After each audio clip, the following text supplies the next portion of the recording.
No vídeo de hoje nós vamos analisar o caso do menino que acabou cometendo aquele ato hediondo e terminando com a vida dos seus familiares.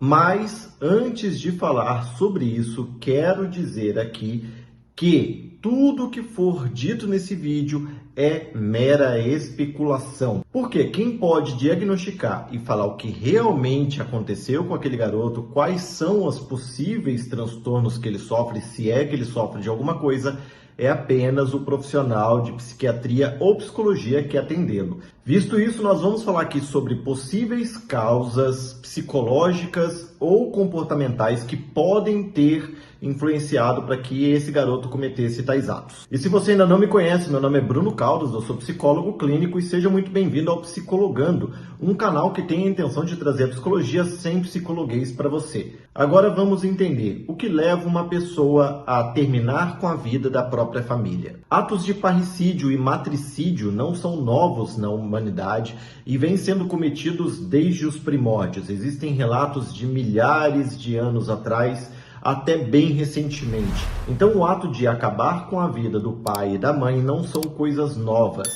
Porém, as motivações que levam cada pessoa a cometer esses atos podem ser únicas e explicáveis apenas pela história de vida daquela pessoa. Ou seja, cada pessoa com a sua razão psicológica ou comportamental ou até mesmo traumática tem os seus motivos para encerrar a vida dos seus pais. E isso nos leva ao estudo da história pregressa daquela família. Então, para analisar qual é o contexto de um crime como esse, nós temos que analisar qual é o contexto familiar, qual é o histórico psiquiátrico ou psicológico desse garoto, para entender por que ele fez isso. Um dos motivos que levam a esse tipo de crime é o transtorno de conduta em crianças que pode evoluir para transtorno antissocial na vida adulta. Por isso é muito importante que os pais fiquem atentos à violência excessiva contra animais, violência contra os amiguinhos da escola e até mesmo um desvio de caráter e de conduta dentro da própria casa. Isso são indicativos desse tipo de transtorno.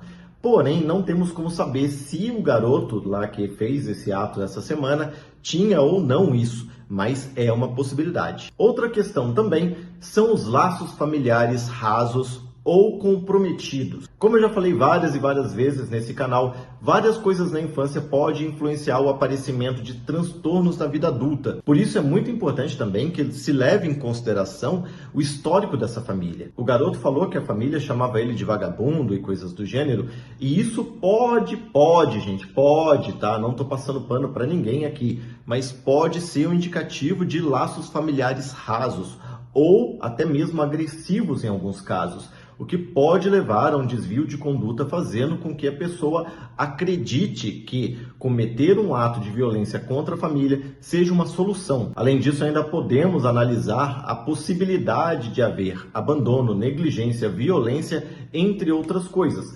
Mas isso depende muito do histórico familiar e também depende muito da pessoa que vivencia isso, porque nem todo mundo que vivencia um histórico de negligência, abandono ou falta de afeto vai desenvolver algum tipo de transtorno na vida adulta ou mesmo algum tipo de comportamento mais violento ou até mesmo homicida. E por fim, ainda temos as psicoses, que são transtornos mentais graves que pode levar a pessoa a uma desconexão da realidade, fazendo com que ela acredite que fazer aquele ato de violência contra os familiares é uma forma de resolução do problema mais fácil, ou até mesmo algo banal, algo que não faz diferença nenhuma.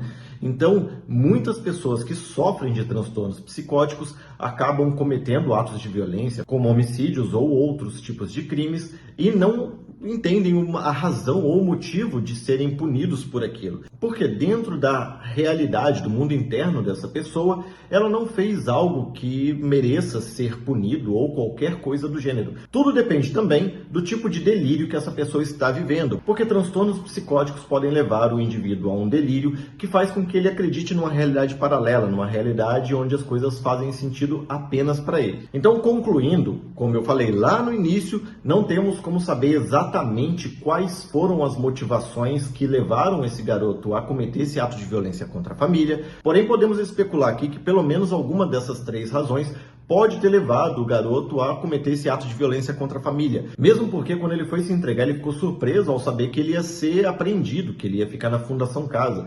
Provavelmente, na mente dele, ele não deveria sofrer nenhum tipo de punição, ou por ser menor, ele não deveria sofrer nenhum tipo de punição. Isso já mostra que ele talvez, tá? Não estou afirmando nada, mas talvez apresente um quadro psicológico transtornado. Ou seja, ele pode estar dentro de um quadro de transtorno. Mas, como eu falei, somente os psicólogos forenses que vão atender esse garoto agora vão poder afirmar isso com certeza. E se você achou essas informações úteis, se esclareceu um pouquinho melhor você, aproveite e já deixa o seu like. E se você ainda não é inscrito no canal, aproveita, já se inscreve no canal. E se você quiser entender um pouquinho mais sobre transtornos mentais, como por exemplo o TAG, eu fiz um vídeo muito legal que eu vou deixar aqui do ladinho para você poder assistir.